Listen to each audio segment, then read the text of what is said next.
Moses, a revered figure in the nation of Israel, led his people through challenging times and inspired them with his leadership. But, like all great leaders, there came a moment when God called him home. The departure of Moses left a profound impact, so much so that his people mourned for an entire month. Death, for many, signifies finality, marking the end of one's earthly contributions and sacrifices and the beginning of a new journey.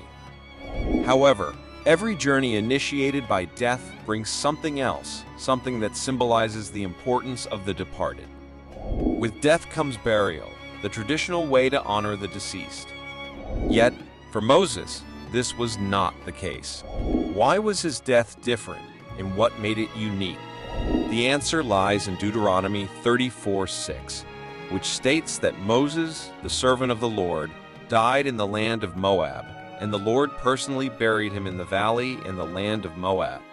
Moses is the only individual in the Bible who God personally buried, and to this day, no one knows the location of his burial place. The Bible reveals that the Lord hid the tomb, but why? God concealed the tomb of Moses because Satan was interested in Moses' body. Satan, as he often does, wanted to exploit it to lead the people of God into idolatry. If the Israelites had known the location of Moses' burial, they might have turned it into a shrine.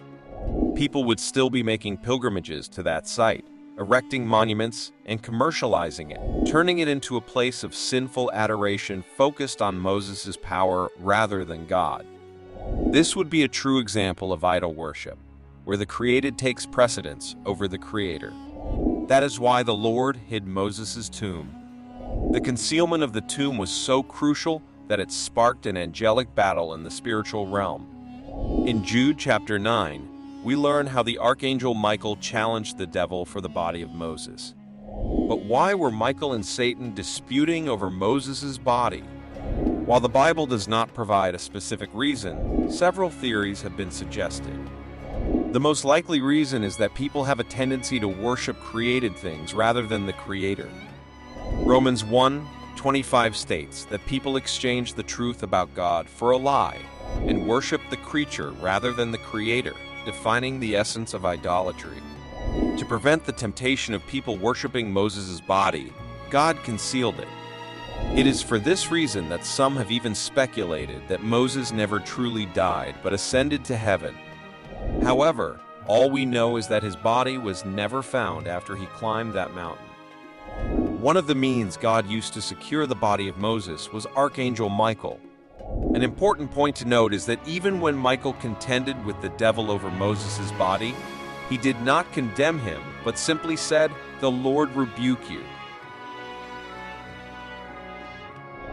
Michael, an archangel who fought against evil spirits and principalities, understood the importance of leaving rebuke and condemnation to God.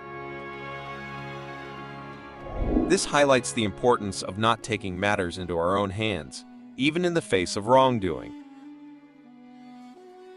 In the Bible, Michael is portrayed as a warrior angel who resists evil forces and powers in spiritual combat. The word archangel denotes an angel of the highest rank, and Michael's role is one of combat and resistance. Even for the chief of angels, the rebuke remains the Lord's. In summary, Satan fought for the body of Moses because he wanted to use it to tempt people into idolatry. God sent Archangel Michael to protect Moses' body and the secret of his grave to prevent his children from falling into the trap of idolatry, where created beings are worshipped instead of the Creator. Thank you for watching, and we hope you've gained a deeper understanding of this intriguing aspect of biblical history.